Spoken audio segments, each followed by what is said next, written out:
Hey guys, it's Alert here, back again with another review, and today we're having a look at the Marvel Legends Sasquatch Build-A-Figure Wave Deadpool. Let's get into it. Alrighty guys, and as I said before, today we're having a look at Deadpool. He is part of the, well, new to my area, Sasquatch Wave of Marvel Legends, otherwise known as the Deadpool Wave. Kind of released for the new movie, but kind of not because there's no movie Deadpool in it. I don't know why you guys keep expecting that. There's a whole lot of copyright stuff to get through before that's even a thought in Hasbro's mind. But we do have this one, and this one is really good. So we're not going to dilly-dally here. We're just going to get right into it, starting off with his accessories. And in the way of this particular Deadpool's accessories, he does come with two of these. These are newly sculpted katanas. They're kind of short, but I believe that is accurate for the look Hasbro is trying to convey here as I drop the freaking thing on the floor. It's got a nice handle there. It's got it came out pretty straight. Nice straight silver blade. Molded in this plastic, painted. The handle department there. And they do fit nice and snug on his back here. And mine, for the most part, going about an even amount. Even Steven. Maybe this one sticks out a little bit more than the other one, but it's not that big a deal to me. But with that being said, let's move on to Deadpool's articulation.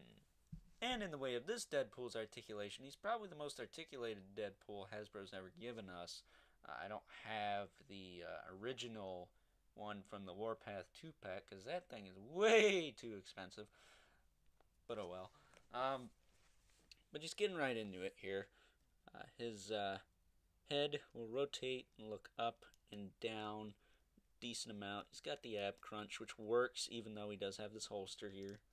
You want to adjust this holster. Sometimes it wants to hike up and look kind of goofy. I pulled it down past the waist cut, so his waist is kind of just stuck where it is, but I don't really use that anyways.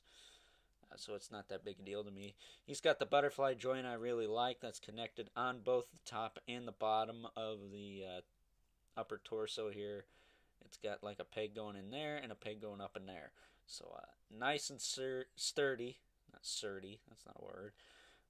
You can't really pull it out like the Pizza Spidey body, so that works really nice. He also has a swivel in the shoulder as well as a hinge. Moves out about that much. Back down, bicep swivel, double joint at the elbow, a decent amount. Those could have been a little bit better, but yeah, whatever. He's got a swivel at the wrist, hinge at the wrist. Again, the waist cut is there. I just tweaked mine, so it's kind of immobile right now. His hips will move forward, back, out, not too far. Thigh cut, double joint at the knee. Which they always give you really good double knee joints, no matter who it is. Oh. Except maybe the lizard. He's got a calf swivel right there. And a hinge at the foot with a rocker joint. Now he does have these separate little black band pieces, much like the Gray Deadpool, which we will be taking a look at next week. But he does not have the choker, because I don't think that was a thing yet. So, overall, not too shabby.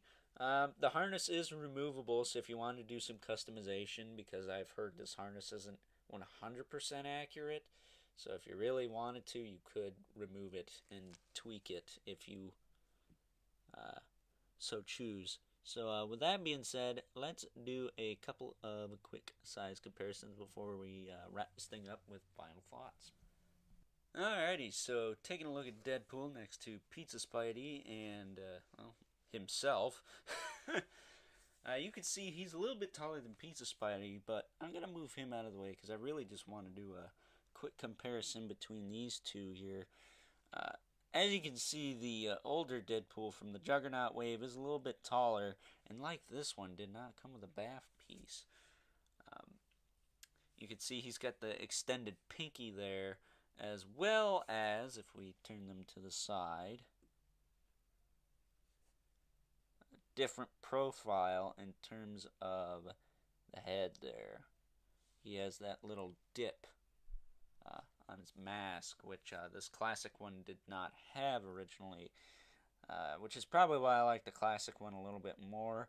I think this first appearance style Deadpool is really where the inspiration from Deathstroke really shows, because he was a lot more serious. He wasn't as goofy and quirky as this guy on the right here. But I still like the one on the right. I just think I like this new classic version better. Um, it's my preferred costume choice, even though he doesn't come with half as many accessories as this guy did.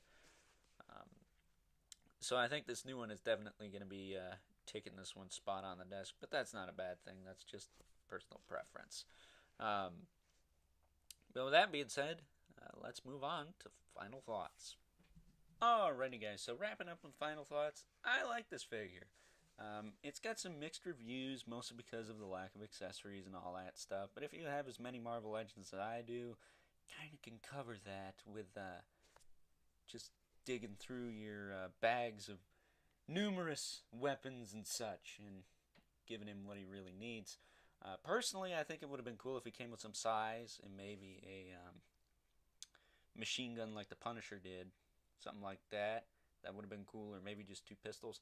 I don't know, but it would have been nice to get a little something else in the package. And yeah, I do realize that the other Deadpool in this wave did come with a BAF piece, while this one didn't, and a lot of people didn't really like that. It would have been nice if this guy came with a Sasquatch head, so those of you who bought said other Deadpool wouldn't have to buy it twice just to get the Build-A-Figure piece. But that's how Hasbro rolls. They love to make money.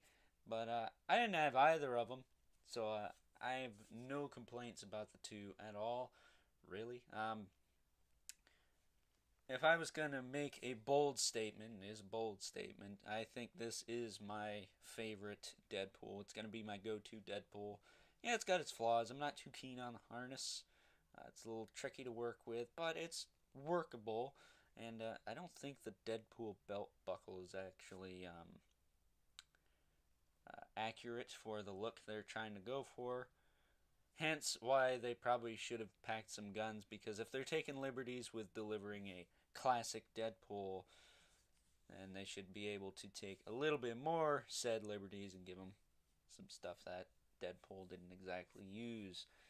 Because I do believe the classic Deadpool was known for these 2 short katana swords, and that was pretty much it. That's a T-Biz question, not an Overlord question. But with that being said, I do like this figure.